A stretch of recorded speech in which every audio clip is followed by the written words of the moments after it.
Tonight on Zadanza, Mike Winger suggests that atheists are gullible. Why does he do this?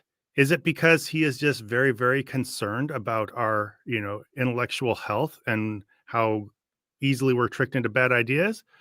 Or is he just being a petty little stinker about atheist arguments he doesn't like? We will find out tonight on Zadanza. Ooh.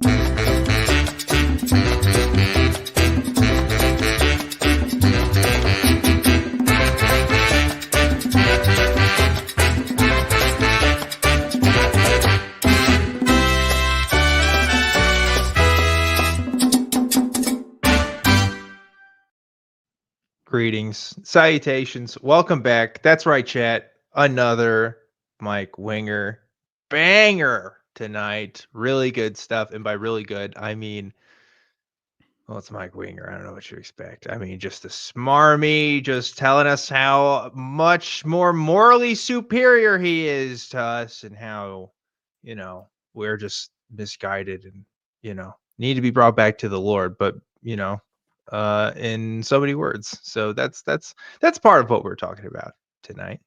Right, Zod?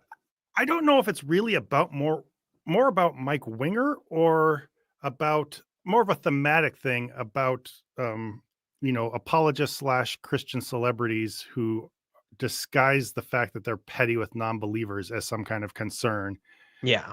Last week we had Brad Stein in a very similar vein. This week we have Mike Winger. Different people in terms of disposition. I'd say maybe similar in smarminess and passive aggressiveness. Mm-hmm. I don't know. I guess we all make connections where we see them. Right. Yeah. So Mike has a live stream on his channel that caught Zod's eye. And in the first part of it, he's addressing why atheists are gullible. So I want to know why I'm gullible, Zod, don't you?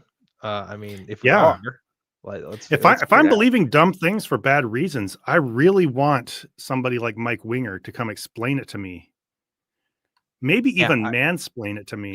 Yeah. If anybody, I want, and of all the moral guidance I could seek in the world, Mike Winger is really the one. I mean, he's better than Mother Teresa. So like, how much better can you get than that? Am I right? So Mike Winger better. That's one possibility. Michael Montgomery Winger. It's probably not his middle name, but that'd be awesome. You need a good, at least 3 to 4 syllable middle name, I think. I don't personally, but I think everybody should. Like Jebediah. Michael Jebediah Winger. That's a pretty good one. My middle name's Floyd. That's about as boring as a middle name could be. Michael Theodore Winger. I don't know. What's Mike's middle name? I like Montgomery. Montgomery's pretty good, I think. Team ONB Formula One Dog Racing said, Zod, are you feeling okay? I've never seen you in such colorful attire. Fit check. Look at Zod right now. Zod's about to go run outside so he can catch your heart, because look at this man. Okay. Athleisure on point tonight. Great job, Zod. Yeah, Dan said last time orange is his favorite color. Or was that last time, or was that during the question one? I think that was in the question one. Yeah. Yeah. And so I just saw this. I wear this around the house sometimes. That's right. And I saw it and I said, I'll just put on orange just to be different. Zod's about to become the 4th Hokage tonight. He's ready. Okay. What's a Hokage? Is that like a sandwich? You know what the Hokage is. Shut up. You know Naruto. Anyway. Weren't the 4th and 2nd Hokages the same? No. The second one's like Naruto's dad. I think, right? No, wait, or is it? I can't remember. It's been a while since I watched Naruto. He wants to become the 4th Hokage. That's like the big thing. And then okay. And then Boruto happened, and I didn't care. So I was done at that point. Anyway, yeah, I started rendering this video of Mike Winger like a long time ago, and it was at 100% 15 minutes before the show started, and it's still sitting here hovering at 100%. Are you serious? I am serious. It's all the pixels. It's all, you gotta get every tiny microscopic feature of Mike's face rendered in You got to cram in that smarm. There's a lot of smarm to render into rendered that in video. 16K. You know, like we got to get it all. Yeah. So let me try something else here, so we can start this thing up. Yeah, maybe we can just pull it straight from YouTube. That's But you read my mind. Where is Wallace says my middle middle name is Mennonites don't do that. Where and when I was born, that's interesting. I guess I'm always interested in the people who have like two middle names, and then I forget. Oh yeah, there's some folks that don't even have middle names at all. I don't know. Maybe the people with two should share. Think about that. Yeah, I guess so. I don't know. All right. Mike Winger, Atheist Gullible. I looked up Mike Winger, Atheist Gullible, and the first thing that came up was his video, and the second one that came up was his stream. So we're famous, in case you didn't know that. Oh, great. That's really cool. Or it's just the algorithm showing you things that are deeply related to you in particular. All right. Sorry, let me get this all squared away here. David said, the chip on Mike's shoulder has too many polygons to render quickly. That's really funny. I was reminded when going to his channel how many subscribers Mike Winger has. And I'm just like, really? He has a lot too many, in my opinion. Yeah. All right. I think I got this more or less ready. All right, let's do it. Got to work around my Premiere too. I'm ready to watch this. Believe it. So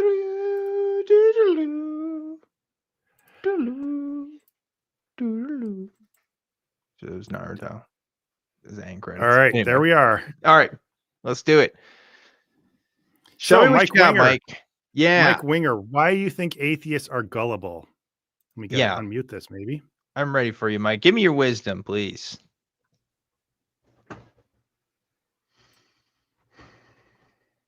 First, awkwardly push a button. All right, first question for today. We love it. The question is, why do I, Mike Winger, say that atheists tend to be gullible?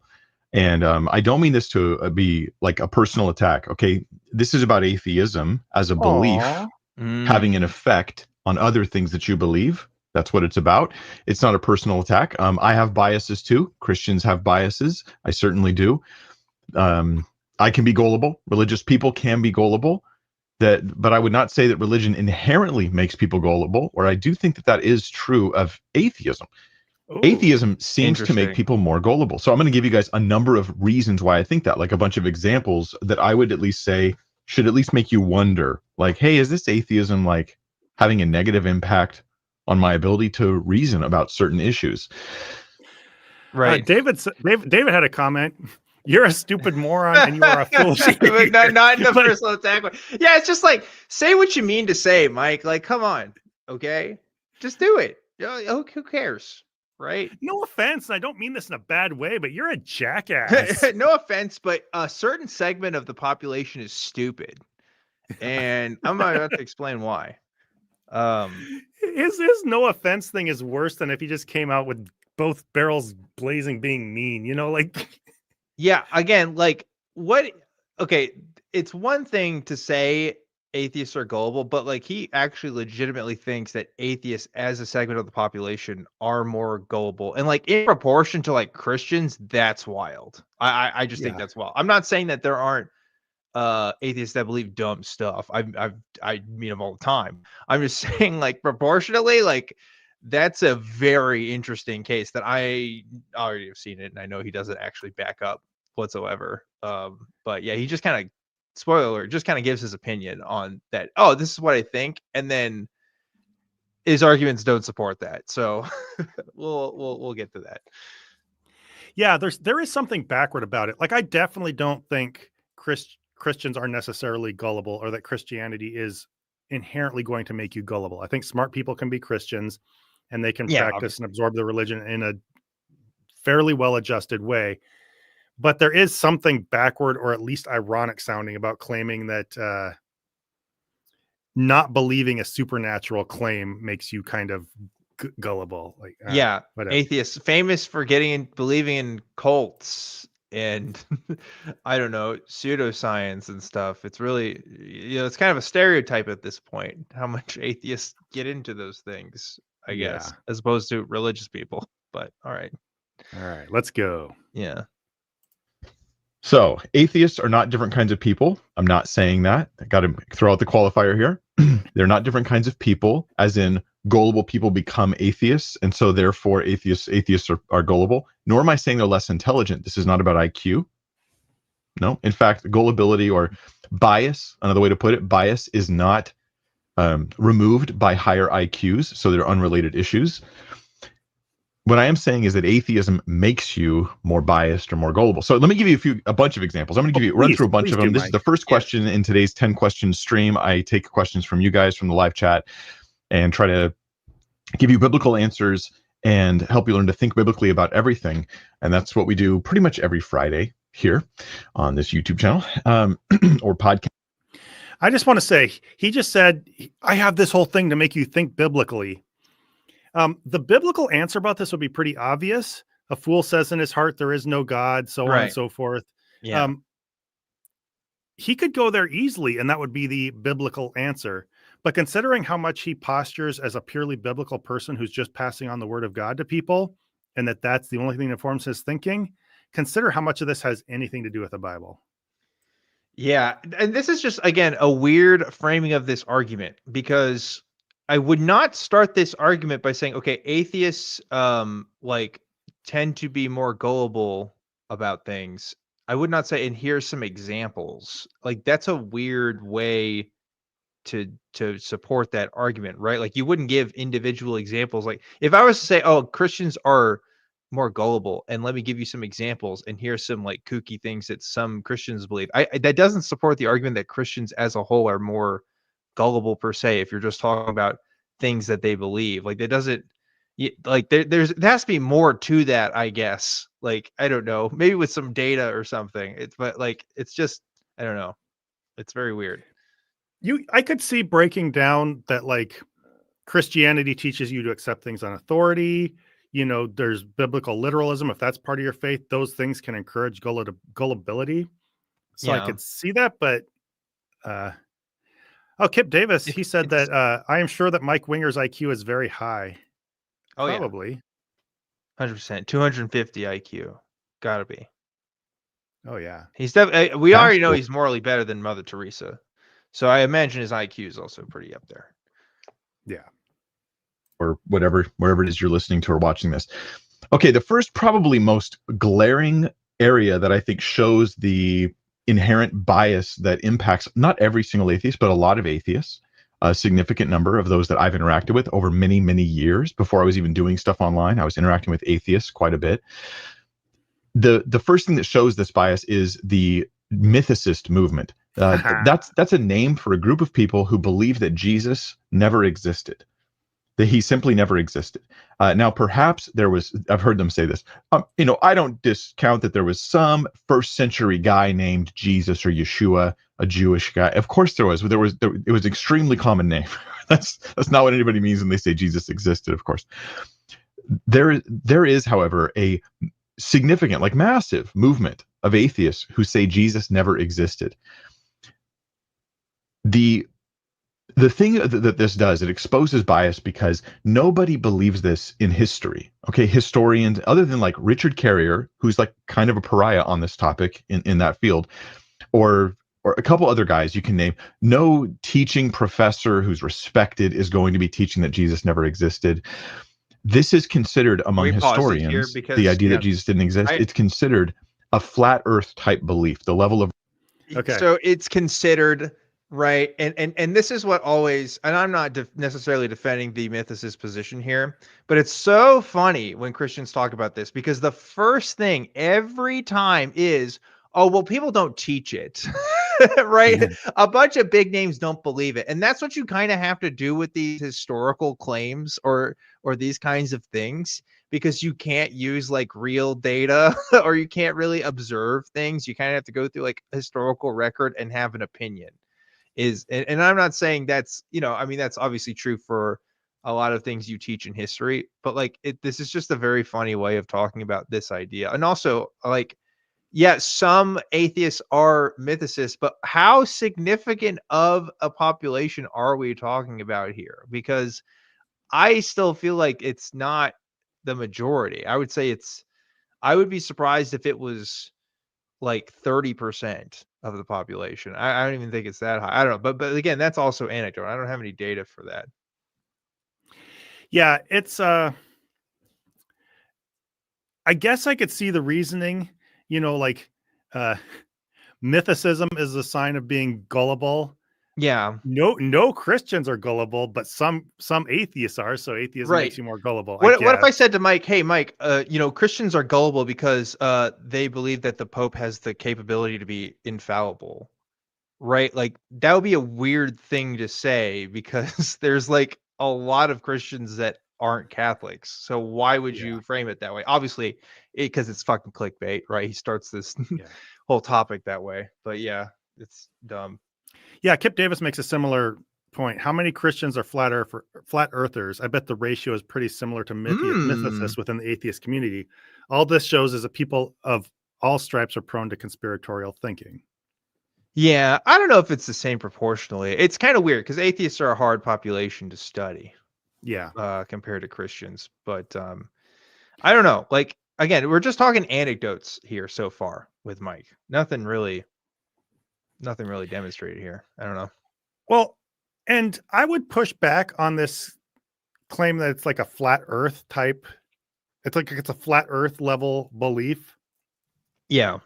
because I don't know, believing the earth is flat, that takes some dedication, some Yeah. like very determined stupidity to disbelieve in something that's really obvious and really demonstrable within history, or sorry, within science, and just uh, an evident fact about our world, I guess. Uh, Not believing a specific person existed is nowhere in that neighborhood, I don't think. Some people might not Yeah. have much respect for it. And also, my personal stance on this, I'm not, I wouldn't say I fall really in the mythicist or historicist camp either way, because I think the question of whether Jesus, as portrayed in the text, actually existed is pretty nonsensical. Because that person, beyond just stripping away miracles, that person as portrayed could not have been a real person. Like almost every aspect of his life, I think, is some form of exaggeration or something that could not have survived the time from Yeah. the actual person lived. I guess there's a whole, I could go on a rant about that, but it's the fact that the best he can give us is that within a specialized niche scholarly community, this isn't taken seriously. Do you need to be gullible as a person on the street to not fall within a historical consensus about something that's very easy to intuitively believe? Um, Yeah. But so, I, I've seen Mike attack the mythicist position a lot, mhm, and similar apologists talk about it like really first thing. It really is kind of a red herring, because again, I don't have to argue the mythicist position to, I think, make a credible case for Christianity in the broad majority of its claims not being true, right? So yeah. it doesn't mean anything to me when he talks about mythicism. Well, and I think at the very beginning of this, he shows how just totally unserious he is about this topic when he says, well, of course there are people named Yeshua. Everyone knows that. It was a common name. That's not exactly what people mean when they say there might have been a guy named Jesus or Yeah. Yeshua. Yeah, Like you're he's right. just, Yeah. there's a lot of nuance in between absolute historicity and absolute mythicism. And I fall within that, somewhere within that shade of gray. And I think that's a perfectly reasonable thing to do. But I don't know. I think Christians obviously are probably a little insecure about the supernatural beliefs they hold. And if they Yeah. can ever grab onto something that non-believers believe that sounds silly or that bucks the scientific consensus, they'll just latch onto that as hard as they can. And all of a Right. sudden they became hardened skeptics. Right. Yeah, because again, it doesn't matter if he was real or not. What matters is, hey, did he rise from the fucking dead? Like, did he do all Yeah. the other stuff? Like, that's the more important thing. I mean, obviously, that's Yeah.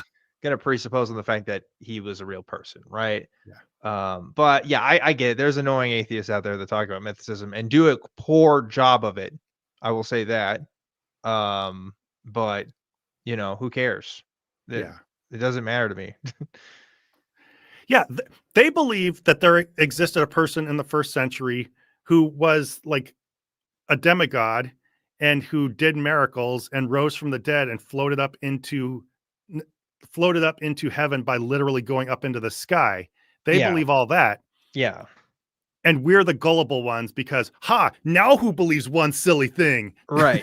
One proportion of people who, and again, I don't like it when people argue the position. I think most of the time when most people argue it, they do a poor job of it.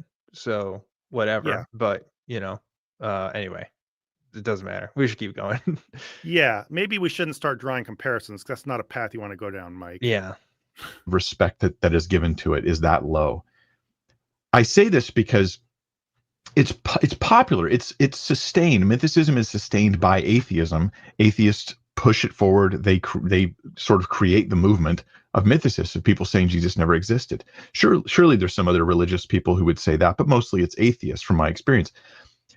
To have a niche, obviously false, totally disrespected belief that is driven by your movement, that's not a good sign.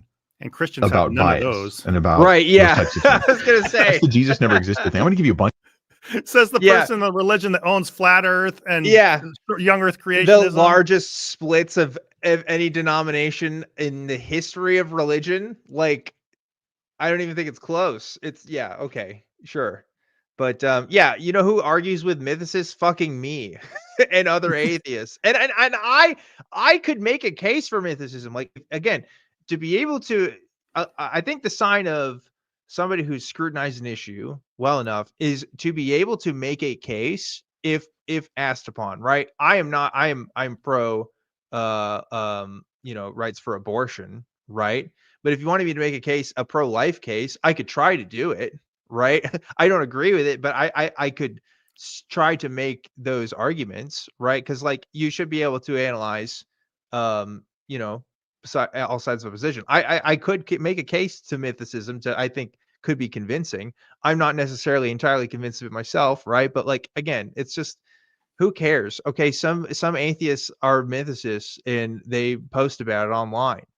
All right, that's cool. You have entire divisions in your religion of people who don't even think they're Christian. Like, why are we talking about this? And considering that atheism is just a disbelief in God, mythicism would not exist if Christianity did not exist. In fact, I would go so far as to say Christianity causes mythicism. Because okay. Well, because there would I don't know no what you mean. What's that? I don't know what you mean by that.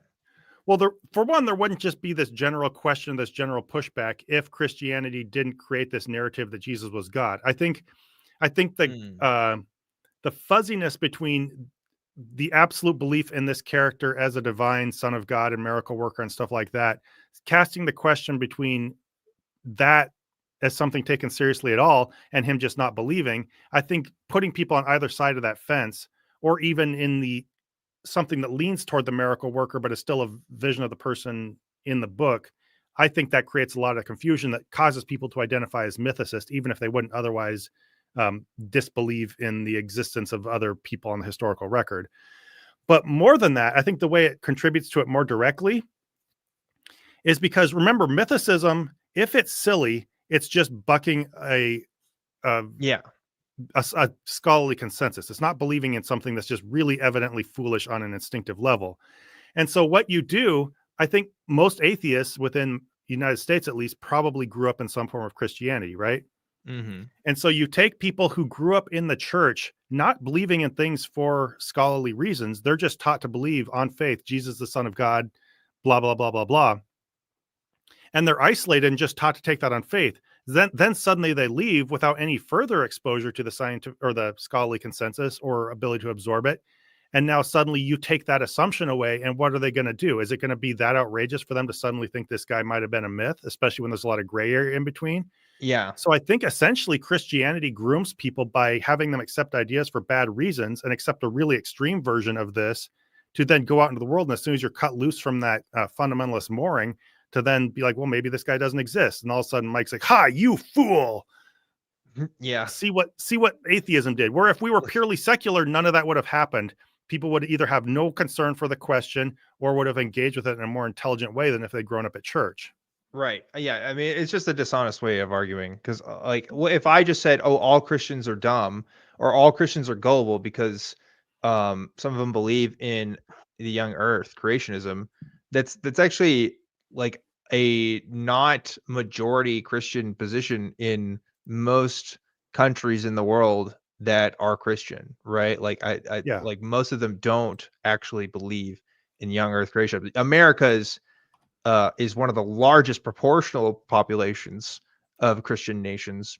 But most other places, especially in Europe, they don't have that. So it's like it's just dishonest. It's just like it's a dumb way to argue against Christianity. Like, yeah, young Earth creationism is stupid, but it's technically its own kind of thing. And mythicism is its own thing too. It doesn't necessarily have anything to do with atheism. So yeah, it doesn't matter. He just doesn't like atheists. That's Yeah. what it really is. But anyway, we should keep going because we're only we're not even 4 minutes in yet, Bunch of and examples All right, though. let's we've go. talked for a while. The idea that the Bible has been changed so much. This is a consistent belief among many atheists. They are probably more likely to believe this than a religious person of just about any religion, I'd imagine. From my experience anyways. Call it anecdotal if you want. Tell me if you think it's wrong.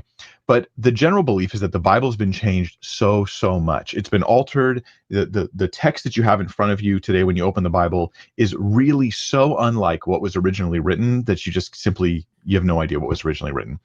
This is something that I've encountered quite a lot. Bart Ehrman, who is also an atheist, sometimes he calls himself agnostic, depending on it. He makes it a complicated issue, but he calls himself both in different situations.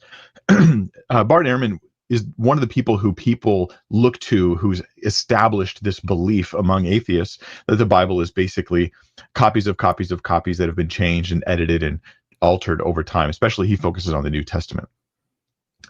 That's not reasonable to say those things. In fact, copies of copies of copies of copies is not exactly true, right? That really it's more like this. We have the original autographs, then we have many copies made, many, not a copy of a copy, but many copies made. And then we compare those copies, and some of them are copies of copies, but we can compare these and school them and, put them in schools. Here's one class of copies. Here's another class of copies. Then we can determine what the original very, very, very likely said to extremely high degree of confidence. And Bart Ehrman was asked one time in an interview, yet the atheists believe this very frequently online, the ones I've interacted with. He was asked once in an interview, what would your version of the New Testament look like? Like if you were to say what you think it originally had written in those books of the New Testament, what would it look like? And he just responded to the interviewer. I think the interviewer was shocked to hear this. He goes, "Oh, it'd pretty much be the same as the New Testament you've got in front of you now." Because there's just a type of bias that's skewing your ability to reason about these issues thoughtfully. I think that that's the case. And I say this because I think atheists tend to. I don't know. What do you think about this, Dan?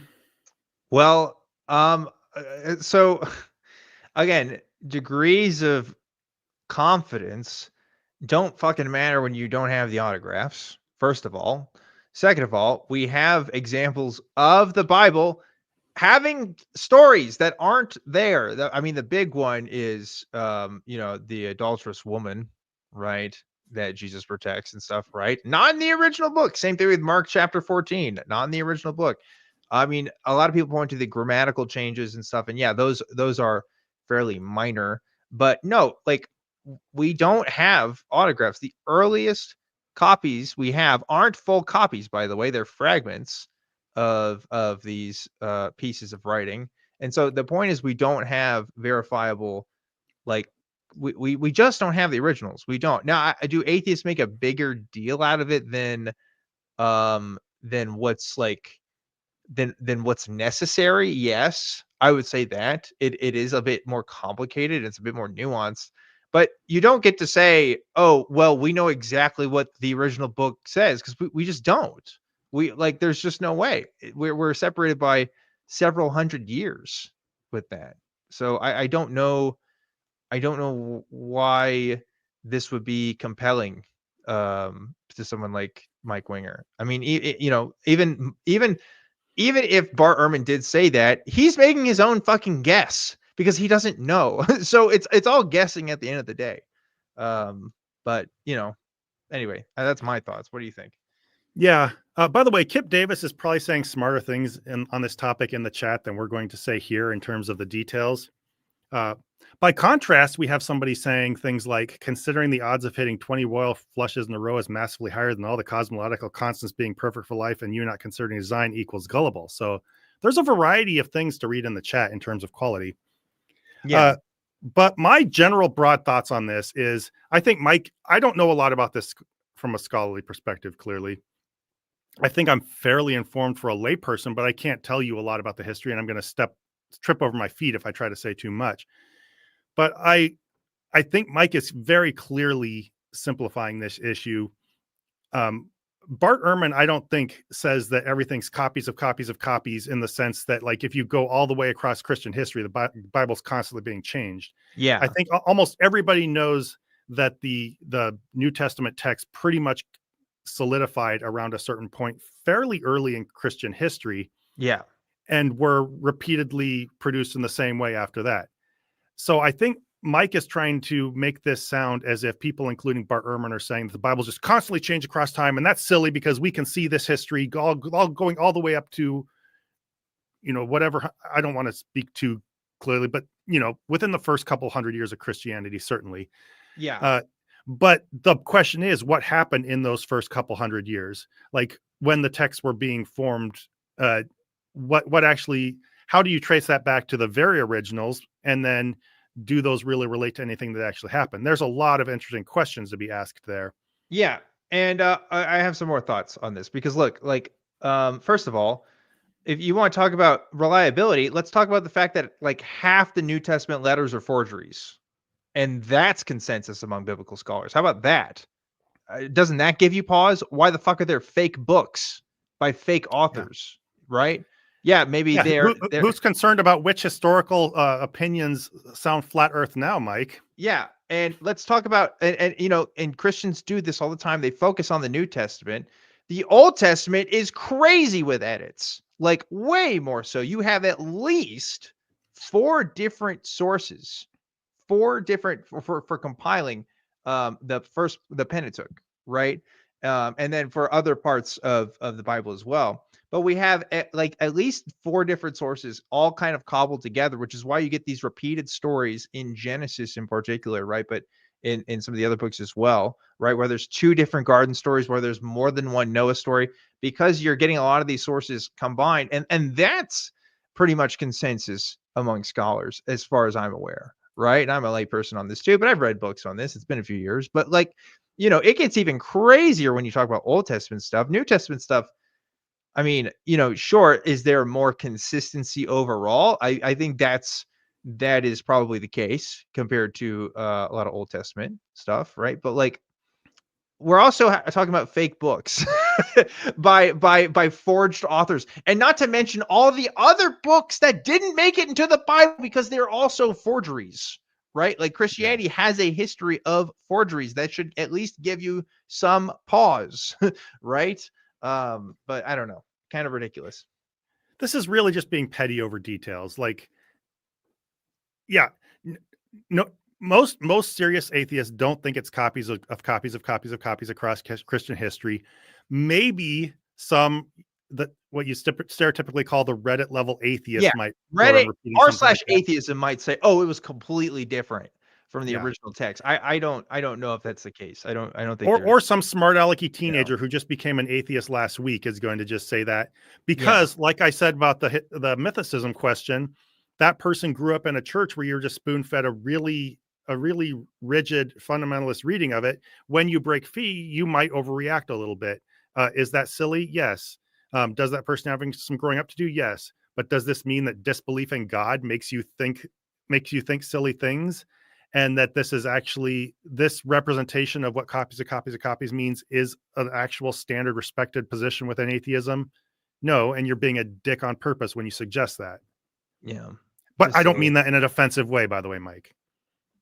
Yeah, I'm I just don't mean that in an concerned offensive about way. what a dick you're being. Yeah, no. Let's Let's go. straw man the like worst atheist takes and just dismantle those. And Mike, this isn't the first time Mike does this.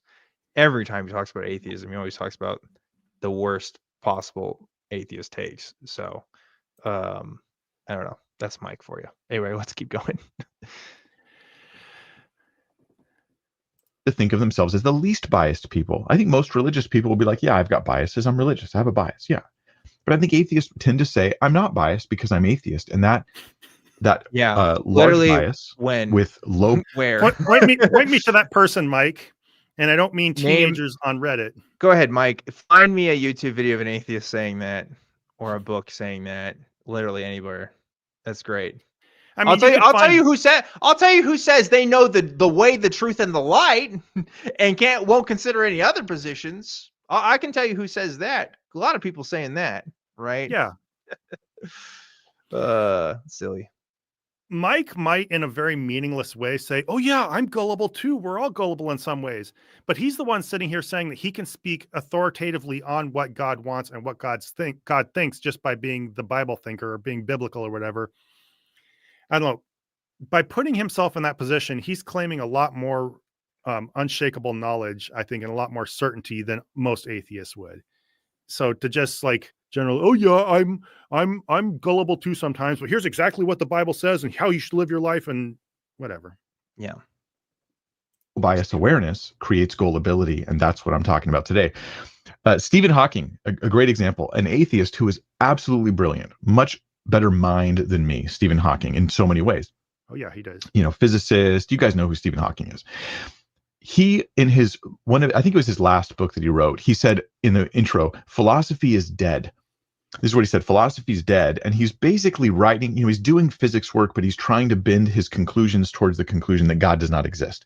So he's doing scientific work, trying to derive a philosophical conclusion.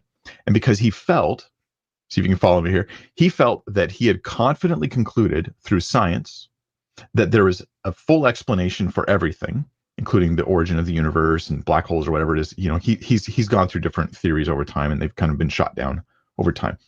And he then concludes, okay, because of my science, God doesn't exist, therefore philosophy is dead.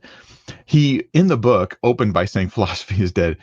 He was reamed by philosophers, even atheists, even skeptics. They reamed his work on this topic. He didn't even know he was doing philosophy. That is Stephen Hawking, brilliant mind, didn't even know that when he said philosophy is dead, he was doing philosophy.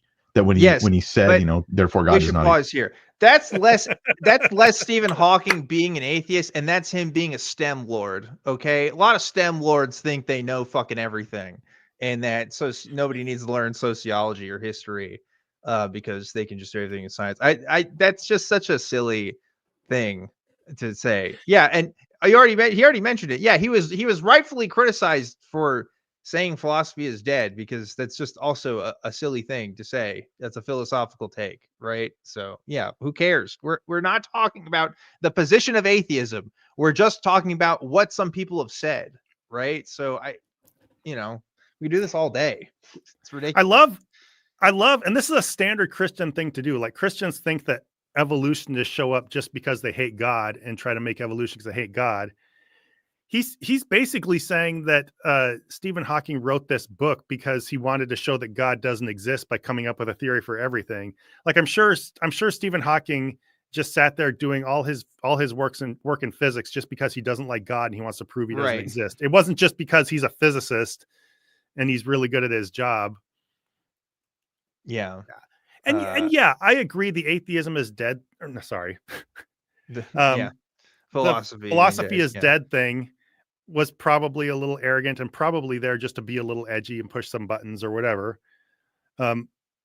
But this whole thing where you're like, well, you said philosophy's dead, but when you say philosophy's dead, that's philosophy too. Like, when you say a field like that is dead, that doesn't mean that you can't ever express a thought because that's technically philosophy. That's like a silly gotcha, in my opinion. Yeah, and Stephen Hawking, not a philosophy guy. So his opinions on philosophy don't matter as much. That's what it is at the end of the day. And Theory of Everything is not about how God is dead. It is about a history of the exploration of like the universe and modern understandings of physics. I mean, I think he does talk about God in there. I don't know. It's been a long time since I've looked at that. But again, like, who cares? Who cares if it's not? It's obviously not a serious take if he's saying this in an offhanded comment. But yeah, the sheer hubris of like reducing all of his unifying theories and stuff like that to some dude who just wants to prove God doesn't exist by Right. explaining everything is just mind-blowing. Yeah, I mean, we could talk about atheists who have dumb takes all day. I could do a whole stream on that, Mike. Like, who cares? Let's talk about why atheism is wrong. How about we do that? How about we do that instead of cherry picking fucking examples of people you don't like and minimizing their contributions to the world just because they don't they did something you don't like. I love Mother Teresa. Okay. All right, you ready? Jeez. Yeah. Exist, that he was doing philosophy. It's that lack of awareness that even a brilliant mind can have that I want to put on display here. There's a bunch of other beliefs that atheists tend to have that I would like to highlight, and I hope atheists listening, I know I have some atheists who will watch my content. Buckle And, up. I don't More mean no this offense. personally. I think your atheism is wrong, and I think it's harming you. Okay, so why wouldn't I Yeah. talk to you about it? And Being really harmed. if you are unbiased, then you certainly wouldn't mind listening to a potential critique, right? So skepticism is safe. This is a belief that often people have underlying a lot of other things that they believe. That skepticism in general is like a safe perspective. Like, I'm just going to not believe things that don't fit in my current worldview. Inherently, I'll assume that those things are false. This can cause weird stuff, like the discounting of historians, physicists, scientists, philosophers who are Christian. So if they're religious or if they're Christian in particular, let's be honest, atheism usually targets Christianity, not other religions, at least in the Western world.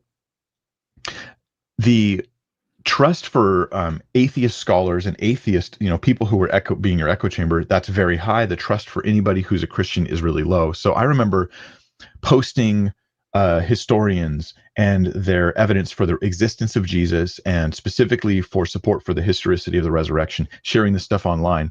And one prominent atheist, I won't say who, they went through line by line all of the historians I quoted, and any of them that were religious, even ones that were like, you would consider them apostate religious. Let's pause this.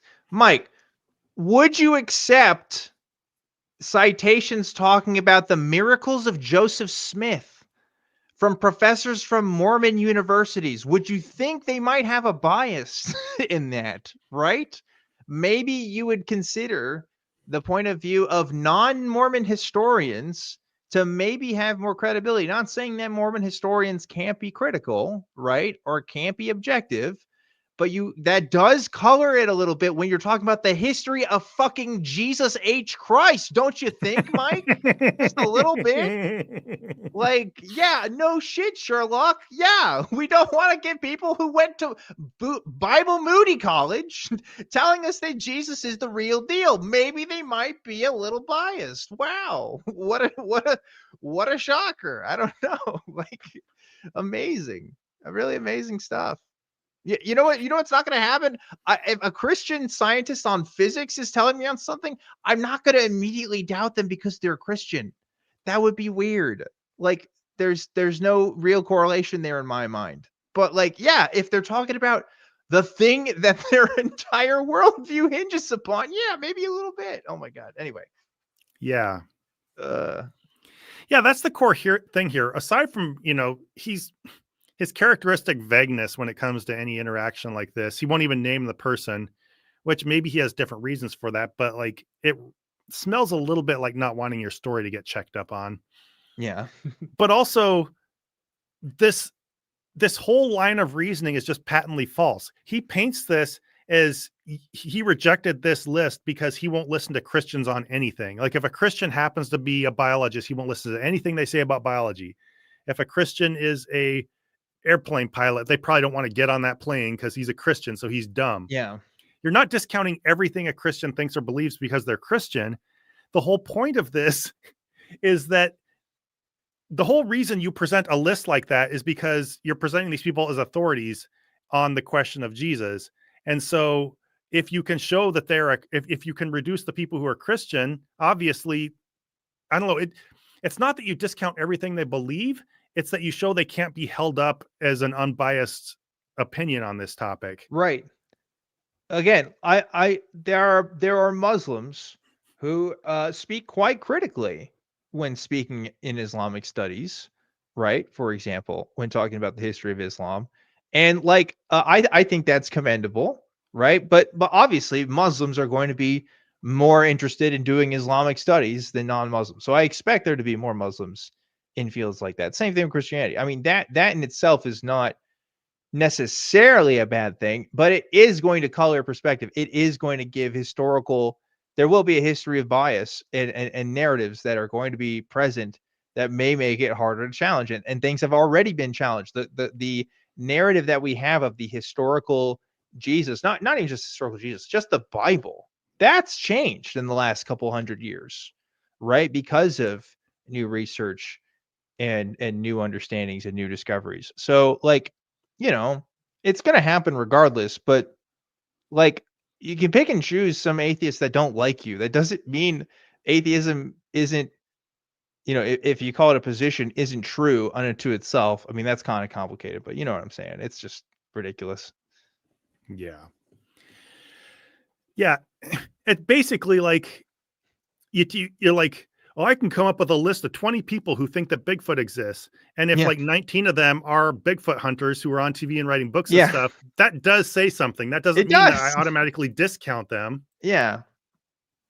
It's worth noting. It's worth noting. Yeah. Hey, the people who are talking about the history of Scientology happen to be like Scientologists. Yeah, I think that should make you at least a little skeptical. I don't know. Yeah. But let's keep going. Yeah, you take into account what their existing religious belief is when they speak to something about that religion and you're holding them up as an authority. Therefore, well, you don't like anything they say and you just discount everything. Fuck, shutting up. Yeah, I know. Fuck, shutting up. I'm really good with words, aren't I? It's really good. Really cool. That is, they say they're religious, but they deny the core beliefs of those religions. So they're not, you know, they're just kind of like playing a game. Oh, by the way, A. Chapman had a good point that I was thinking of too. Not like Mike Winger isn't a prejudice against all Christians on everything. It's just good sense. Yeah. Or not liking Mike Winger isn't prejudice. And I guess I misread that. But what I was thinking is Mike Winger has a very deep prejudice against people who are not Christians, because his mind automatically goes to, and he sometimes expresses that he like that anybody who doesn't believe in Christianity is sinful to some extent. You know what I mean? Or that they're rejecting it out of sin, or that there's some core character flaw there. And so you cannot take that stance toward everybody and then come at me for automatically dismissing Christians. Right. Yeah. And that's the thing too. Like, we're usually, I think, pretty good about making sure we're talking about apologists when we mean apologists, or influencers in Christianity when we mean influencers in Christianity, and not like just Christians as a whole, right? Not to like, you know, to over broadly generalize. But Mike doesn't give a fuck. It's just like, yeah, atheists, they're all bad because they don't call out mythicism enough, you know? Even though they fight about it all the fucking time. Like, what do you mean? Yeah. Okay, sure. Kip Davis said something about core beliefs, and that brought up something that I think is really telling about Mike. He's like, and that's even like the apostate people who don't accept the core beliefs and they're just kind of playing games. Why are they just playing games? Just because they don't conceptualize your idea of religion the way you do and believe in it fundamentally the way you do, then suddenly they're just playing games. Like, he can't stop telling on himself for the way he shits on everybody for not believing exactly what he does, while turning around and saying that that's what atheists do. It's true. It's true. He's a very authoritarian man. Where it's like, you have to believe in the way I believe in things, or else your worldview is not legitimate. Like, okay, all right, man, that's kind of harsh. Like, you know, like I would believe if a Christian scientist wrote a paper, that's not going to do anything to me. But if an atheist scientist wrote a paper, you are going to immediately be skeptical, is what it sounds like. Like, you seem to have a bias towards atheists. I don't know, man.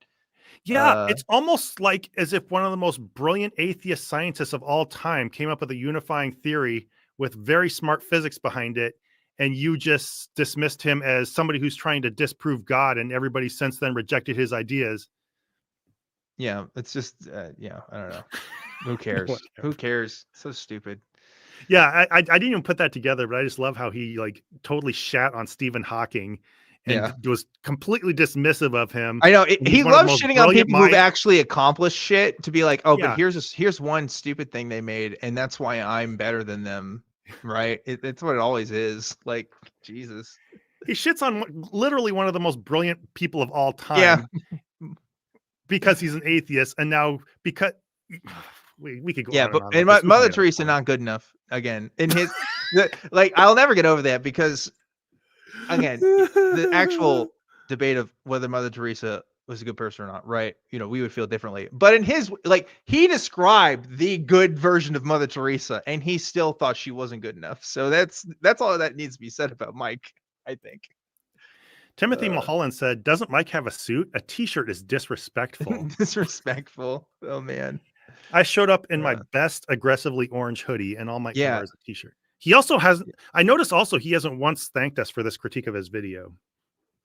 Well, we haven't posted it yet, but we're doing it live. But yeah, They looked and found anybody who had a quote or historical evidence they'd offer for Jesus, and if they were religious in any regard, they just sweep them aside. Well, those are religious scholars. They don't count. Show me skeptics and atheists who support the resurrection of Jesus. That idea that I'm only going to take information from one pool of thought, that is not wisdom. That is not being unbiased. That is not being less than gullible in that case. I, even as a Christian, I consider what an atheist philosopher says, or what a non-believer, what a Muslim scholar might say on a topic, and we should consider those things and not just discount them because of Mike, their religion. Name one Muslim scholar. I somehow doubt that part is true. I think you're just trying to sound smarter than you are. But okay. Yeah. Go off, King. Maybe I'm wrong. Maybe he actually has. I'll consider what a Stephen Hawking says. Yeah, maybe he had to read like one Muslim scholar in Bible school or whatever. I don't know, but yeah. I doubt that somehow. You know all those sinners who declare in their heart that God is dead and they don't want to believe in him and they just want to sin, and that's why they make up all this stupid stuff that doesn't even make any sense. I'm willing to consider what they have to say. What a way what a way to brag about himself in this. Like, yeah, I'm actually unbiased though. I read all these things, and but these guys, they're not. So you can't spend all your time being one of the most rigid fundamentalists about everything and taking that attitude and then suddenly brush it off. Well, yeah, I'm gullible too, and I'm willing to accept what other people say. Yeah. There's sorry, I don't want to push that button yet. We got a ways to go. Okay, so my own personal experience on this. I remember hearing from atheists very confidently that Jesus was a myth based upon the dying and rising gods of other religions. And I started getting this sense, okay, I'm in California, there's plenty of, can we skip a little bit here? Basically, you're a lot more popular here. I'm done with the gullible atheism that I would point out would be... He talks about being a California Christian for a while. It's not important at all. Yeah. I want to get to the morality stuff, which is in the latter half. The idea that we'll have a rational utopia without...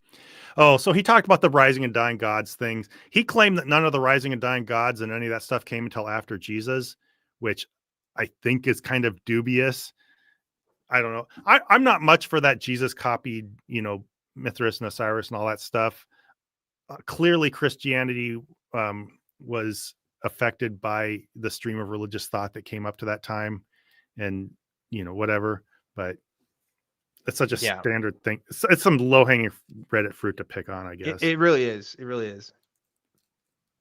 Without religion. That we'd have a rational utopia without religion. Sam Harris, famous atheist, has said that if... Oh, by the way, he's now this one's saying, atheists think we'll have a rational utopia without religion. Raise your hands in the chat if you think that Joseph Stalin and other people like that are going to come up in this part, because they might.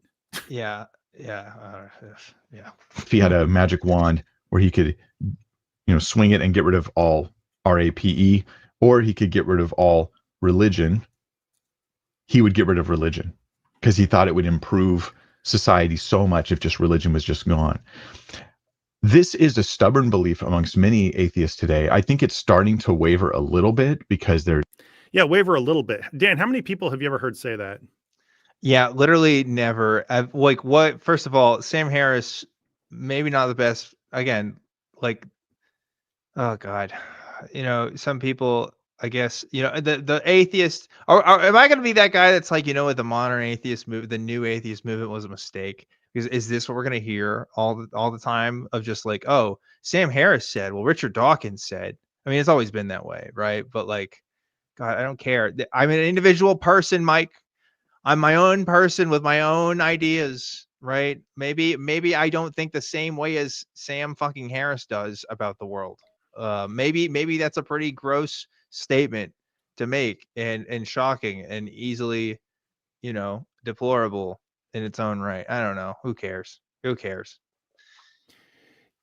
One measure of how completely out of touch Christian thought leaders are with the atheist movement is when they persistently bring up the horsemen and things they said like 15 years ago and represent that as the latest thing, when a lot of these people are currently pariahs within the atheist community. It's true. Like, it's true. If they're not pariahs, they're dead. I mean, that's really what it is at the moment, So yeah, who cares? I don't know. that just communicates to me, number one, that you're fishing, which he clearly is. But then number two, that you haven't paid attention to anything said by atheists within the last at least 10 years. If you're still quoting horsemen to represent, a few people have kind of said others. No, Mike, we've been off that train for a long time, buddy. And again, Sam Harris also has shitty takes on philosophy. Like, none of these, he's a STEM lord as well, kind of. He's not a philosophy guy.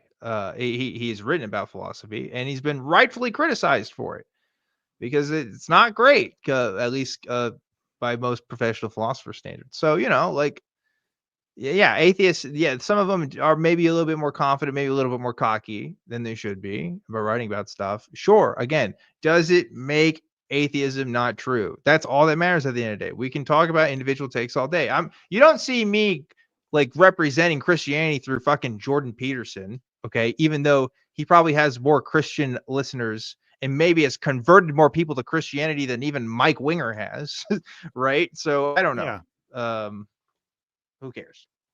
Yeah, and if some dumbass theist kept appearing in our chat and saying stupid things just to get people riled up, I wouldn't say that represents all of Christianity. That's just an individual person being a dumbass. Yeah. There's something going on in our culture right now where people are starting to wake up a little bit more to this. But we didn't need to wake up. Like, we could have just paid attention to even our recent past. And you could look at Pol Pot, Joseph Stalin, Mao Zedong. Atheists usually just ignore these guys like they didn't happen. Well, that didn't happen. That just doesn't mean anything. Or they just genuinely ignore the idea that atheism does have social effects and impacts on the way people behave. They do act differently if they're atheists. Some of them will live pretty moral lives and others will not. Yeah, if you don't adopt my specific religious beliefs, you're going to live differently than if you did. Cool. All right. You want to skip over a little bit? It's just a bankrupt reading of history. Like, to think that the actions and beliefs of these people is because they were atheists and not because they were authoritarian and just psychos. Like, that's the common denominator, not the fact that they were fucking atheists and that it happened to have a majority atheist country. There's a lot of countries right now that are lacking a God belief and aren't authoritarian right now, or at least by most people's standards, right? But anyway, it's just God, it's like old school fucking fundamentalist bullshit. Dumb. Yeah, you can smell a Christian who's going to bring up Stalin like a mile away. Yeah, it's true. Well, the whole history of everything with Christianity. I don't know that we could get into that. I know it's so tired, right? It's like, okay, if we're gonna play the game of which bad person had this religious belief, we could fucking do that, right? How many times the Catholic Church celebrated Hitler's birthday? Hooray! Like, what are we gonna do? What are we gonna do? This has already been done. We don't need to go into it. It's essentially the same thing as his mythicism thing. Well, we believe all this stuff. Yeah, sure, about the supernatural, but you guys think that Jesus was a myth. And in the same way, it's like, well, yeah, there's this whole history of Christianity, no true Christians, blah, blah, blah. But once during the 20th century, under very specific situations, a very specific group of atheists did this and this and this. Like, okay, cool. Just weird. Just bad. So many things to say about that, but I don't care. I don't care enough to argue with it. Yeah. All right, I'll skip forward just a little bit. Let's see where we're at. It's a gullibility that's produced because of atheism. It's a rational outgrowth of denying something very, very true about God, and you have to deny things that are very true about reality other than God, things that derive from God. Okay, sorry. That's the core thing right here, I think. Yeah. His core premise is that if you're not gullible, you will believe my line of apologetics argument. So the fact that you can't means you're denying the obvious, and that makes you gullible. I think that's the thing here. He can't confront the fact that reasonable people don't accept his apologetics arguments for God, and so he goes on this rant dressed up as this concern. Yeah, I mean, a lot of, and why is it specifically atheists? Like, there were Hindu kings, there were like other religious people that technically denied the Christian God, or at least denied Christianity, like the entire history of the conquest of Islam, right? I mean, like, I guess you could say that they're still, you know, kind of like Christian in one sense. They they would say they believe in the same God, right? So there's a commonality, but it's just, you're just picking on atheists. I think you just don't like atheists, Mike, and you think they're all gullible, but you haven't actually, defended that. Yeah. So I don't know.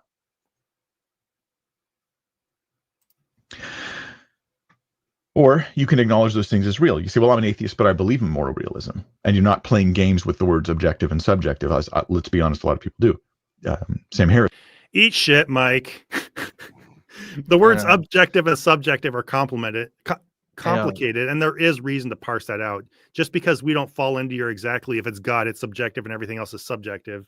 Yeah, I would say, like, I mean, if we're going to talk shit about that, yeah, there are atheists that definitely get some of that confused, but like Christians get it just as much confused, if not more so. It's just a complicated thing in general. I don't think that's fair to point that to one group. I wouldn't say Christians have a hard time with it. I just think most people do.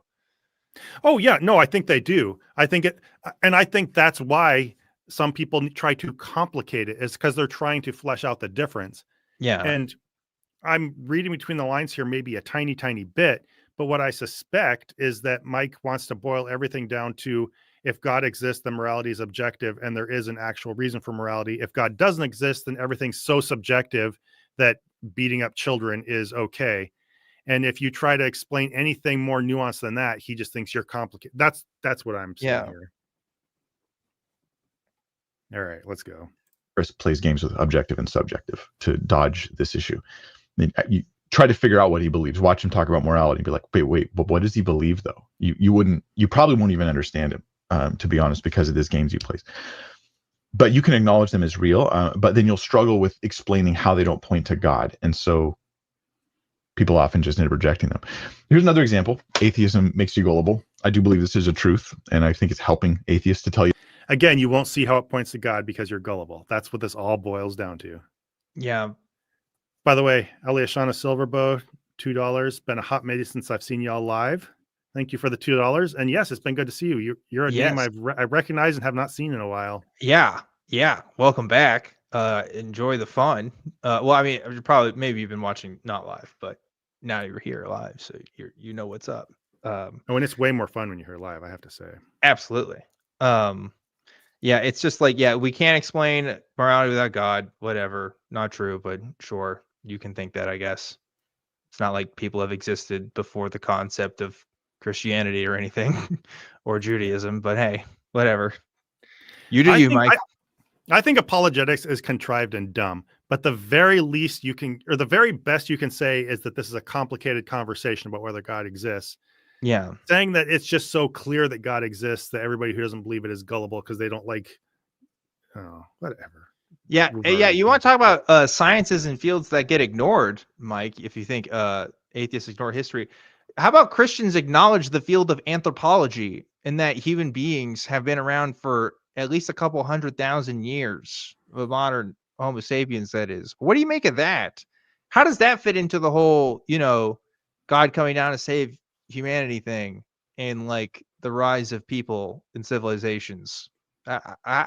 Square that circle for me, because the Bible doesn't explain that. Sure doesn't give me that perspective if I just read it the way it tells me. I don't know. People who believe that, though, are gullible because they're too gullible to understand that everything that begins to exist has a cause. Yeah. And also morale. Whatever. This, right? I'm being your friend by calling you out. This is the book of the God Delusion by Richard Dawkins. Richard Dawkins has created an awful lot of atheists. Moreover, many atheists today, they're echoing his stuff, right? His same beliefs, his same teachings, the things he's been saying for his entire life. they're mean, they echoing those definitely same exist, things today, but- whether they Yeah. acknowledge that it comes from Richard Dawkins or not. He wrote this book, The God Delusion, converted a lot of people to atheism. England is significantly against religion in a lot of ways. It's so much atheism going on there, and it's paved the path for the destruction of their culture right now. It's in a very bad way. It's going on. Even Richard Dawkins himself has recently said he laments the decline of Christian culture, but he's radically contributed to it, of course. I just don't think he thought he'd have an atheist utopia, and it didn't work. And now he's like, uh-oh. Let's pause this We're for a going to second. get an Islamic subjugation instead of an atheist utopia. Oh, Mike, what do you think? Ooh, Islamic subjugation. What do we think he's saying there, Zod? The decline of English culture. Ooh, yeah. It's not great. I think there's some pretty great replacement going on over there in England. Oh yeah. I think I've heard about that. Yeah. Yeah. Okay. So yeah, if white supremacist talking points were on your Mike Winger bingo card, go ahead and cross that off. Yeah, you want me to say it, Mike? Fuck Richard Dawkins. I don't give a fuck. I've always, and I've been clear about this for years, even before his trans bullshit. I've never cared for Richard Dawkins. I don't give a shit. I think he, every single time he talks about religion, specifically in the field of theology, he is the fucking worst.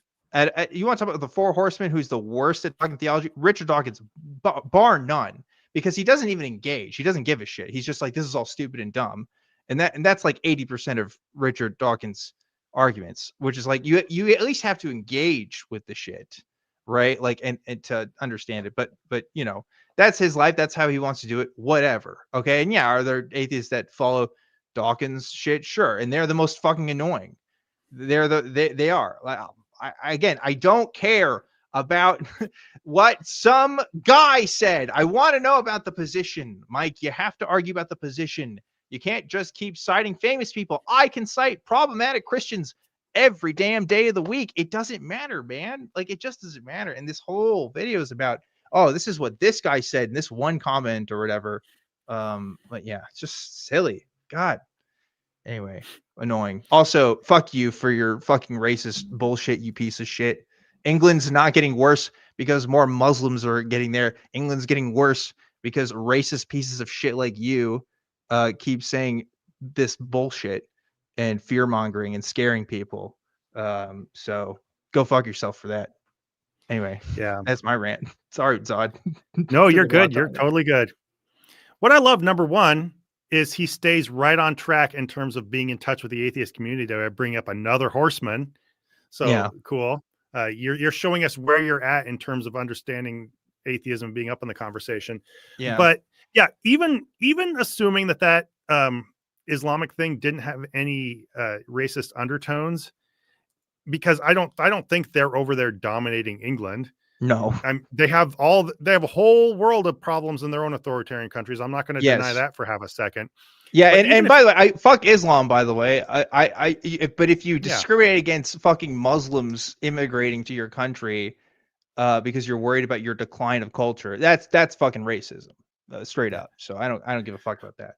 But I love how he says atheism doesn't fix things. Even Richard Dawkins, this person that none of you like, who's been out of touch with the community for at least over a decade, and is just a cantankerous old man. And boy, they say weird things sometimes, don't they?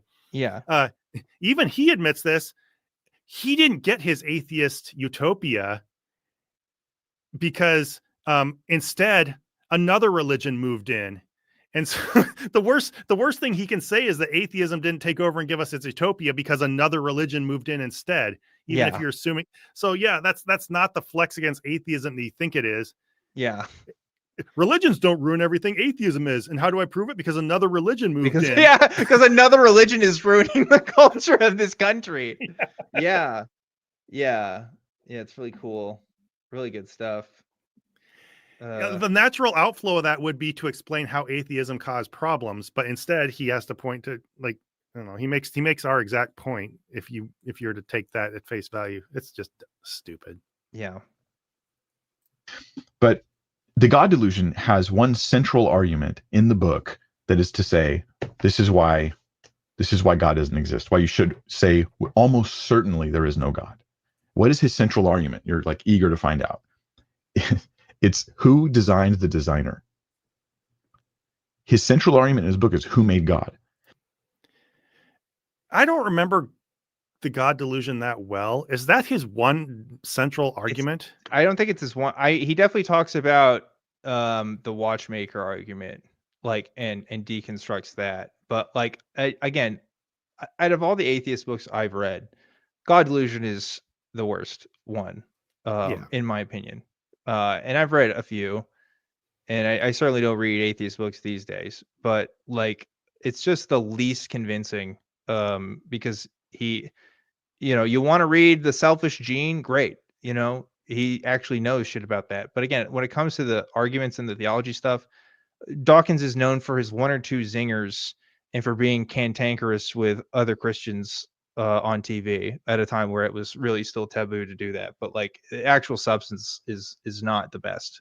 You can go to way better people than Dawkins. Yeah. And his thing is like, that guy who was like stupid and cantankerous and you guys can't even stand him when he was on your side. Well, now he's being stupid and cantankerous, admitting things on our side. So yeah, Mike, I'll do a stream with you dunking on Dawkins. You call me up, I'll do it with you. I just don't care. You have to talk about the positions, Mike. You can't just rely on the tu quoque fallacy every single fucking time you make a case. Like, God. Anyway. Well, and we know where he's going to go with this. And I love that he says it's gullible to say who created God. And the whole point is just going to be that we define God as not having a creator. Oh, cool. Okay. Yeah. You think who created God is a good question. Well, we've just declared by definition that he doesn't require. That means you're gullible. Right. Shut yeah. the fuck up. It's so stupid. I know. I have a link down below. You guys can check that out. It's like a 2-hour takedown of just systematically through the book. It will remove some of the gullibility that maybe has hit you if you thought that these were good arguments against God. He handles Thomas Aquinas's 5 ways. He handles the first 3 of Thomas Aquinas's 5 ways. These are philosophical arguments for God's existence with like 2 sentences. He's like, just dismisses them. That's a kind of gullibility that he has that is a result of, I believe, his atheism. When somebody's assuming that that's true the way he represents it, somebody was a little flippant once. That's gullibility. Like every single gripe he has about how an argument between an atheist and a Christian went, he boils it down to gullibility. That might not be gullibility. That might be somebody who's exasperated with a stupid argument. That might be somebody who's just being a little petty and dismissive, which would be stupid in its own right, but it doesn't mean that he's gullible, much less the atheists are gullible. Like this is so targeted and petty on Mike's part. Yeah, like, and I was just thinking about this too. One of the reasons why Dawkins had an influence is because he was very vehemently against like young Earth creationism. And he argued much better against those specific claims because he's a fucking biologist, right? So he can speak more authoritatively on specifically like evolution and stuff, right? I think that was a lot of people's gateway for Dawkins, right? Because they grew up in their own young Earth creationist background. That's probably another reason why I don't connect with Dawkins, is because I was never a young Earth creationist when I was a Christian. So I didn't have to deconstruct a lot of that. But yeah, again, like I've said this so many times. Yeah, you want to dunk on like Dawkins' theology? Sure, it's terrible. He's literally the worst of the horsemen. Sam Harris is slightly better, but not that much better. So I don't know. David has this whole thing in a nutshell. He didn't take my dumb argument seriously. So gullible. Yeah. I mean, in fairness, that's 90% of it, and then there's also the 10% that's like individual people say this, and that's silly. So atheists are gullible. Yeah. He'll also say something like, God can't be used to explain the universe because your explanation has to be simpler than the thing you're explaining. The universe is complicated, but according to Dawkins, God is even more complex than the universe. And there's 2 huge flaws in this, right? One, God's not more complex than the universe, unless you have some weird way of describing complexity. Maybe he's thinking God's thoughts are complex, so therefore God is complex, but the thoughts and the being are different things. This is but second, of course, something more complex can explain something less complex. That happens all the time. This cell phone I got is extremely complex, but It was made by humans, who are even more complex than the cell phone itself. That's just the standard way that the world happens. Like he's just making up rules and calling it philosophy. That's just being gullible. Well, that would like agree with Dawkins' point, though. If Dawkins is saying the universe is more complex, right? Because he just said the humans are more complex than the phone he just made. So that would be in agreement with Dawkins. No, his point is that Dawkins is saying in order to explain the complex universe, you propose something more complex. And Mike's saying, well, yeah, more complex things can make less complex things. Yeah, but isn't he saying that the more complex thing is a bad argument? Maybe I'm misunderstanding. I don't know. So Dawkins said, in order to explain the complex universe, you propose something more complex, which is God. Mike's like, well, that's not dumb because something more complex can create something less complex. But that's not the point. The point is you're adding something that you can only speculate on that's more complex to explain it. Like humans made a cell phone. You can point me to the humans who made the cell phone. So this is just a completely dumb analogy. Yeah. Instead of coming to terms with what the universe is and how it got here on its own terms, you just propose this other thing with a lot of complexity that you made up, assuming God's more complex. That's the whole point, is it's being parsimonious in how you explain the universe without adding on extra things that you have no indication of.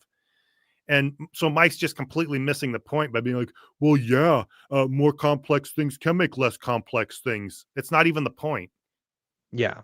Okay. I see what you're saying. And just using complex is cringe. Okay. It's just cringe. It's not precise. It doesn't mean anything. I can't take you as a serious person if you're going to be using that kind of thing. Anyway, again, not speaking in Dawkins' favor here. It's dumb. It's dumb on both sides. So you shouldn't be calling people gullible just because they don't accept your side of an argument, much less painting a whole group of people that way. Right. But if you're going to at least be able to represent their arguments without tripping over your own shoelaces and falling on your face. Like, you can't even reproduce what they're saying. You're missing the point. It's going straight over your head, and then you're laughing at them, repeating what they're saying wrong, and then calling them gullible. Yeah. And then adding, therefore, you're all gullible. Cool. Good job, Mike. You're a genius. He's really cool. He's a really smart guy. All right.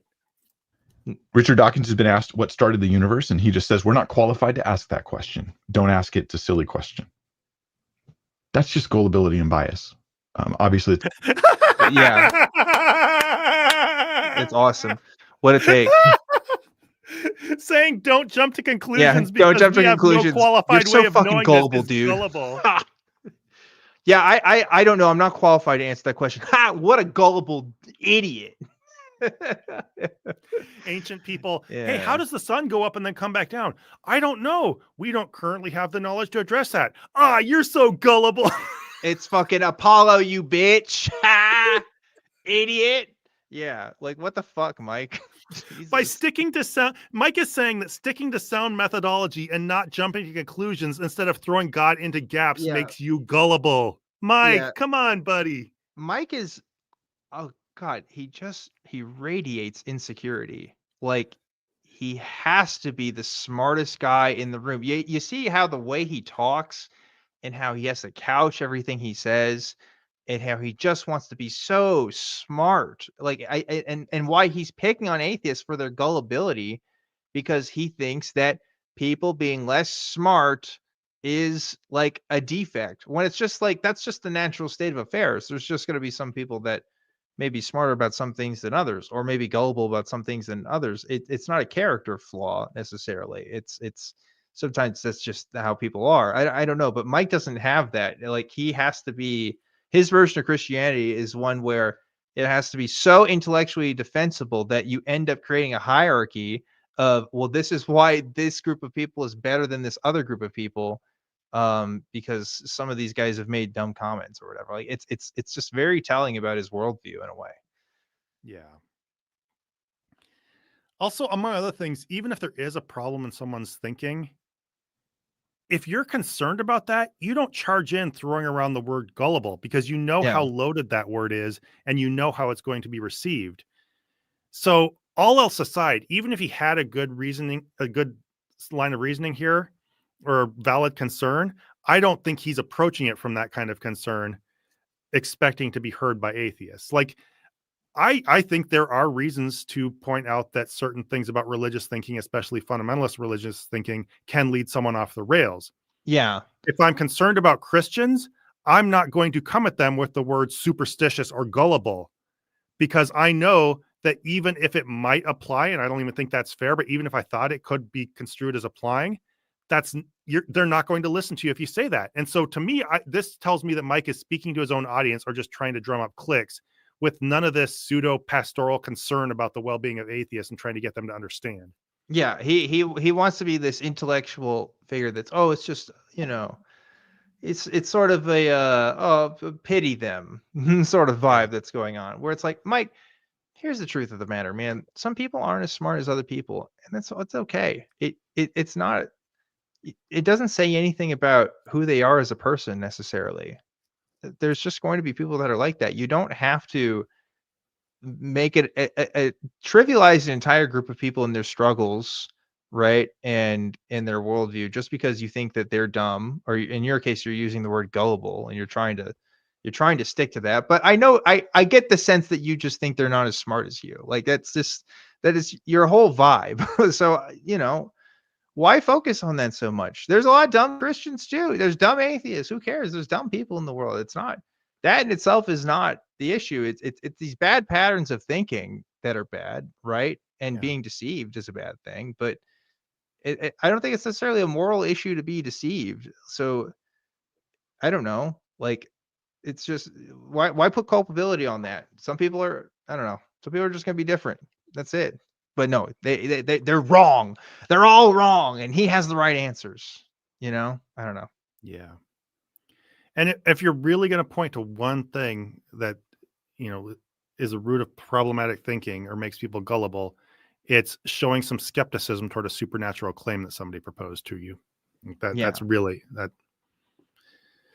All right, we got about 7 minutes. You want to keep plugging through this? Let's finish this up, because he's got like at least five. What about 5 more minutes, right? Important question. 26 minutes. Oh, there's so many. I have like maybe 9 or 10 other examples I could give you guys. Let me just run through a couple of them. I'll scan through. What are some good ones? Oh, here's a fun one. If you're interested in debates, go watch Christopher Hitchens versus William Lane Craig. Interesting debate. If you're into debates, if you're not into debates, don't watch it. It's a waste of your time. If you're not into debates, debates are only good for certain kinds of people that are able to work through that stuff and enjoy kind of like thinking through it. What's interesting is Hitchens, who is a brilliant guy, he puts on sarcasm and incredible wit and British humor, but he offers no significant arguments, no real significant pushback against William Lane Craig's arguments. The logical. Hey, Dan. Yeah. Mm-hmm. You know what you get when you take that but remove the wit? What's that?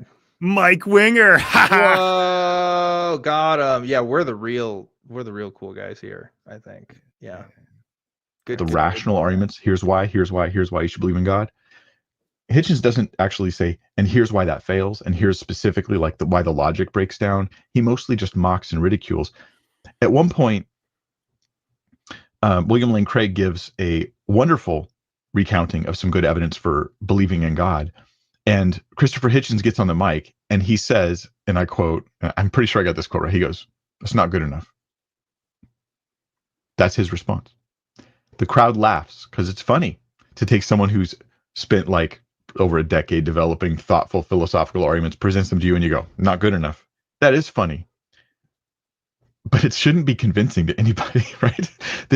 One of these people is being foolish here. It's not Craig, it's Hitchens, and it's the audience who follows him if they in fact do. What else? Okay, popular. Yeah, it's not funny because I like William Lane Craig and he's smart, and Christopher Hitchens is making fun of him. So really, he's the fool because William Lane Craig's really smart. Yeah. Okay. Yeah, one of two things happened here.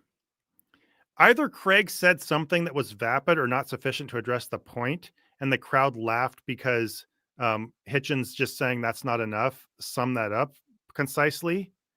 Or Craig said something really smart, and Hitchens said that's not enough, and the crowd didn't think Hitchens looked like a jackass. They think it's funny and ironic to say that a really good point that makes the great case isn't enough.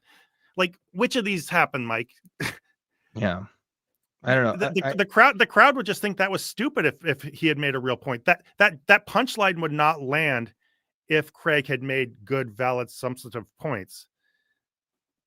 Yeah. But of course, Mike's invested in his side, and so go ahead. Sorry. No, it's a lot of that is kind of, that's Hitchens' whole thing, right? He was pretty theatrical. That's why he was really popular, because out of the Four Horsemen, he was the most irreverent, maybe is fair to say. Like, he just did not give a fuck, and he had an intellectual veneer. And not to say that Hitchens has made good arguments on his own, but like, he doesn't play by William Lane Craig's rules. That's what he's mad about, is you have to respect, and you have to give respect to William Lane Craig, because he thought about all this stuff. But yeah, he thought about stupid bullshit. It's all dumb. None of the arguments were good. Just because William Lane Craig says it in a nice way, it still doesn't mean that it's good in and of itself. There's flat earthers that have been thinking about their arguments for a long time too. Their arguments are still bullshit, right? And William Lane Craig is even a worse offender of this, because like his whole career is convincing people of like, that he's this real smart guy, and like, he sold himself under this persona, when we've already even covered the fact that all that didn't even really matter anyway. It's the Holy Spirit that convinced him, right? Or that's what matters to him most. So it's why it's not respectable in many ways. But I don't know. Never mind that Craig's argument is literally a verbatim repeated script. And yeah, like you said, it all comes down to, I believe, because of the inner witness of the Holy Spirit or whatever.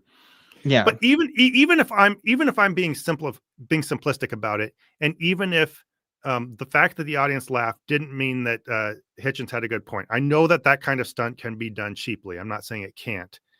But the fact that Mike's takeaway from this whole debate is just that all Hitchens had was smarminess, and he just said that's not enough. Craig was blank.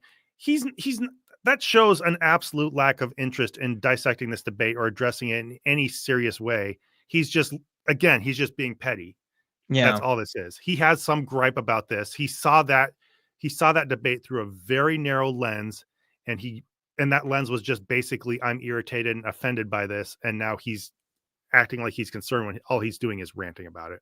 Yeah, and like, I don't know. I think, like, to give Hitchens credit too, I mean, I can't remember the specifics of that debate, but he also doesn't engage in the theology so much as he does make the more positive of why Christianity is bad, and I think he does a better job of that. I'm not saying that he's amazing at theology either. Actually, I have a lot of different issues with Hitchens that I do with some of the other folks, but that's, I don't know. We're almost out of time, so it's for another time. But the point is, if you want to dunk on Four Horsemen, cool, Mike, let's do it. Let's collab even. I'll even help you do it. I'll help you come up with some real stinkers that these guys came up with.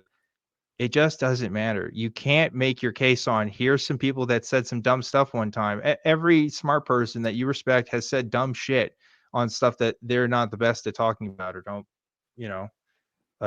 know enough about, or even the stuff they do know about. I don't know. Like, it's just, this is such a nothing burger to me. I'm not any more convinced of Christianity, or that I'm more gullible from the end of this than I was at the start of this. So I don't know, but maybe I'm just arrogant. I have a feeling, Dan, that there's one specific thing you want to get on, so we'll let it run until we get there. You want to do that? We'll get on what? I thought there was a specific point you wanted to hit before the end about morality. About Hitchens? Oh, about the morality. No. Yeah. No, well, yeah, he does talk about, I mean, I think he talks about morals at the very end of this, right? Doesn't he? Do you want to just run and try to hit it? Yeah, we can do it. Popular atheist belief is that the Gospel of Mark has no resurrection account. I've heard it so many times. The gospel. Let's skip this part. You want to skip the Mark part? Sure. I was to write down a prophecy, and then I was to put it in video form here on YouTube. This is going to happen in detail, with exact, precise detail. And then a year goes by, and the thing is fulfilled without my control. Maybe I even left the video unlisted, and then I made it public after the thing. Some way in which to make sure my prophecy is not making it get fulfilled. That would be incredible evidence that I had supernatural information that does not come through normal human means, right? Now, if you put that in a very, in a certain environment, it could point towards the evidence point towards evidence for God himself, as we have in Scripture. That's ordinary evidence. Made claims, later on those claims came to pass.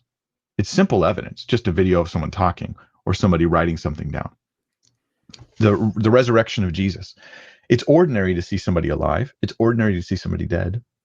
It's ordinary to see somebody alive. That's the sequence of events with Jesus. He was alive, he was dead, he was alive again. Now, what's extraordinary is that it was a resurrection, right? That the being alive was after being dead, but just the simplicity is just we saw him and he was alive and it was him. Like, that's as simple as it gets, but it would be evidence for the resurrection of Jesus Christ. So his thinking here is that gullibility is when you see a string of events and don't assume it was because of something supernatural. Okay, cool. Yeah, it's really cool. Really good. Yeah, anyway, there's other stuff I could give, but I want to move on to the second question. Before I do that, though, I want to say what else? Let's see. Sorry. Extraordinary claims require extraordinary evidence. All right. Sorry, we're going to have to, it's going to be hard to hit on your thing. That's okay. Yeah. There's a lot of little things here that would just be juicy to dig into, but it would just take us a long time. So we should probably. It's just like Mike is just like, God, he's annoying. Like, look, Mike, look, you don't need to be validated. Okay, you're a smart guy. Okay, you're a smart guy. I'll say it. I think you're a smart guy. You have really dumb takes though, and like William Lane Craig, Mike is this guy who just dresses up his dumb takes in real flowery languages and maybe connects point 1 to point 2 really, really well, but then he gets to point 3 and it just fucks it up, right? Like, it just doesn't matter. Like, yeah, what is there to say? Maybe talk to actual real human beings about what they think and not just read books about some famous people and disagree with them. I don't know. Yeah. Engage with people and don't just sit from your armchair talking about how everybody sucks except you and how you're the smartest guy. Like, nobody likes that guy. So I don't know. You're not winning me over. Maybe you're winning other tryhards over that do the same shit, but I don't know. Yeah. This is the same thing as everybody who's salty over a debate and the fact that people don't see things their way. Yeah. Mike just has to paint this extremely thin layer of genteel pastoral, I'm just concerned for other people over it. Right. And it looks that much more gross when you do that. Yeah. If you're feeling upset because you don't like that people don't accept your arguments and you think they're stupid because of it and they need to listen to you and blah, blah, blah. So just get on and just hardcore rant about it like an honest person. Yeah. Don't sit here and be like, oh, I'm just concerned because I said this and then they said this. You're tattling on people and trying to act like you're trying to save them. Like, yeah, it's just so condescending. Yeah. Very elitist kind of guy. And yeah, a lot of atheists are like that too. But they sure ain't Mike Winger. I'll tell you that. Man. Yeah. Well, any final thoughts?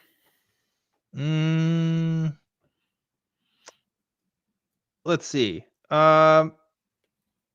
No, I think I said everything I wanted to say, honestly. Don't sneak racist dog whistles into your video, you piece of garbage.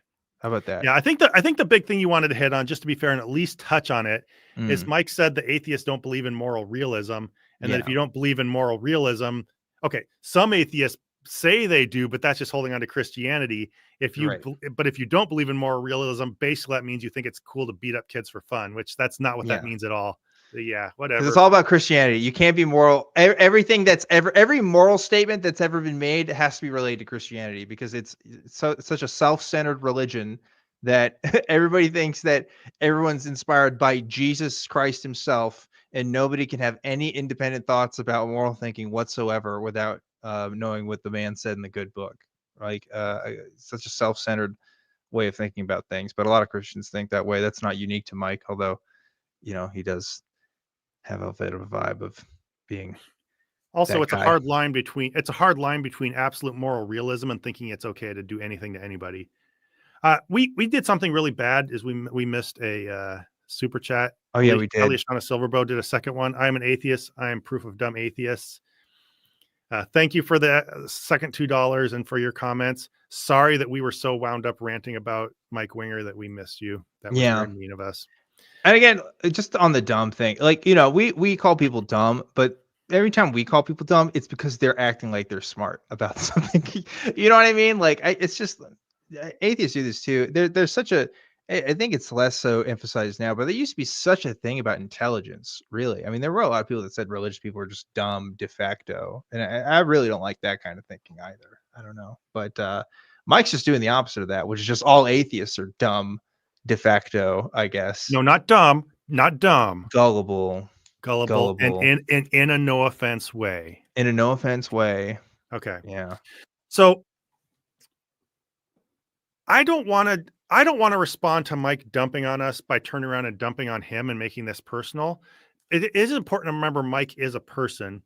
And I think I want to compliment him on at least one thing. And that's that his setup there looks pretty cool. And he actually has a globe of the earth, despite the fact that Christianity leads people to believe in flat earthism. I want to compliment Mike that he was willing to overcome the inherent gullibility caused by Christianity and actually not only believe the earth is round, but to be so bold in adopting that stance that he's willing to put a globe on his desk.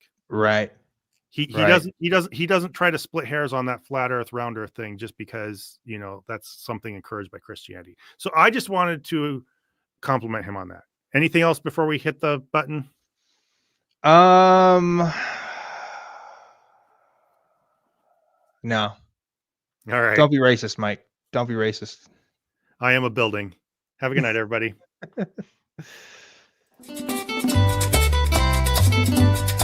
Voy a cantar esta canción con mucho cariño de mi corazón a la República Dominicana, la casa del merengue y la casa de la bachata. Voy a cantar esta canción con mucho cariño de mi corazón a la República Dominicana, la casa del merengue y la casa de la bachata. La, la, la, la, la, la, la, la casa del merengue. La, la, la, la, la, la, la, y la casa de la bachata.